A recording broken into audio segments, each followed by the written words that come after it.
Hello. Here to do the story thing, because I said I was going to. And yeah, so anyway, this forum isn't even good. There's like nobody online anymore. I hate all of you. Even the ones I like. Kind of hate you too. Lucky, you're fucking lame now. Do something funny. What happened to you?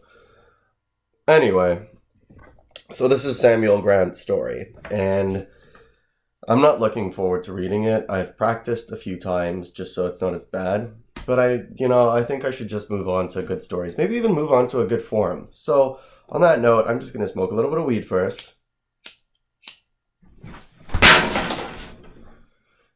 Try that again.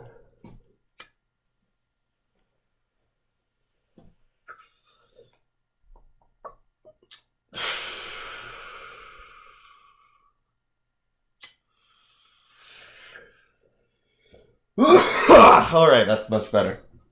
And let me just, before we get in too deep, I'm going to, where the hell did I put it now?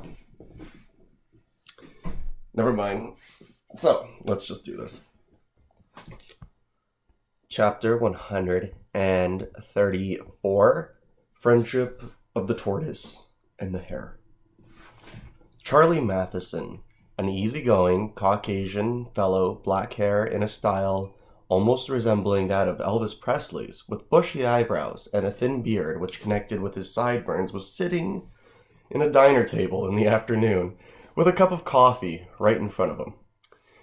He drank it and nothing else as he sat at the table taking in the atmosphere of the restaurant. There was a bit of an 80s theme plastered on the walls, and occasionally the radio would play a lot of 80s music. Some of it rock and roll, the rest being R&B and hip-hop. But other times there were more modern styles of the same genres. The waitress passed his table 3 times, asking if he was ready to order, and all 3 times he refused to order. Just sat there, taking in the various aromas from the kitchen behind the counter. "I'm waiting for someone. When they get here, I'll be ready to order," he said the 3rd time politely. The waitress asked if he wanted anything else and offered to refill Charlie's cup. That was the only thing Charlie said yes to. Every 5 sips, he'd look up at the door. As 5 people passed through, Charlie looked on in sadness at each one. After 3 more, he began to assume the worst. He thought his friend wasn't going to show up. The waitress then sat down at his table to comfort him, asking him about the mystery woman he was supposed to meet. "Who's this special lady? I assume it's a she asked. Charlie was all too eager to go into detail about her, as he hasn't had a decent conversation with anybody all day. I can relate, although it is only like 9:30. Anyways, I lost my place. Hasn't had a good conversation all day. There we go. Alright, he took another sip of coffee and replied, "You assume correctly," Charlie said with a nervous chuckle. The waitress joined shortly after. Then he replied, "Her name is Cheryl Monticelli." Sorry, I fucked the voice up. "Her name is Cheryl Monticelli." That's my Charlie voice. He went on to explain her origin after the waitress assumed Cheryl was Italian. "Half Italian? Wow!" the waitress replied. He was about to explain more when something caught his attention and his eyes widened like he saw a ghost. The waitress looked to see who or what it was he saw. There were 3 people coming down through the double doors. 2 were a man, 1 was a woman who looked in her early 30s or early 20s, and 1 old lady with a walker. Charlie's eyes returned to normal as a smile. We don't know what normal is for Charlie, for fuck's sakes, you idiot. How are we supposed to know anything about Charlie? You haven't even described what he looks like. So when you say his eyes look normal, we don't fucking know. God, Samuel, you're putting way too much pressure on your audience.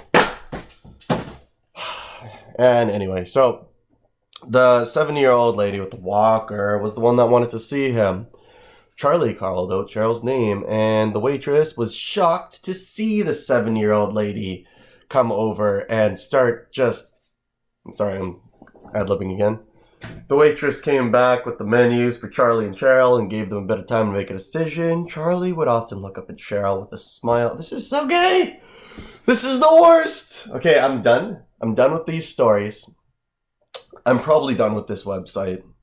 I mean, I say that every fucking week, so I'm probably not. Let's be realistic here. But I'm definitely done with this fucking story. I'm gonna narrate good stuff, and I'm probably not even gonna share it with the forum, because all you guys do is it's just trash. Throw the trash in the trough, and you'll lop it up like the fucking swine you are. Like, that's the problem with the world these days. We have no standards. I mean... I don't know. I should have written a script for this rant, but I actually got a lot further reading the story in the last few things. The problem is that I've read this before and it's boring and stupid and I hate Samuel Grant. And yeah, like, what's the point? So this has been fun. Not really, though. I delivered on what I said I was going to do. I just didn't do a very good job of it, which is basically like your entire lives anyway. Come on, let's be real here. And yeah, so have a good day. Bye, fucking assholes.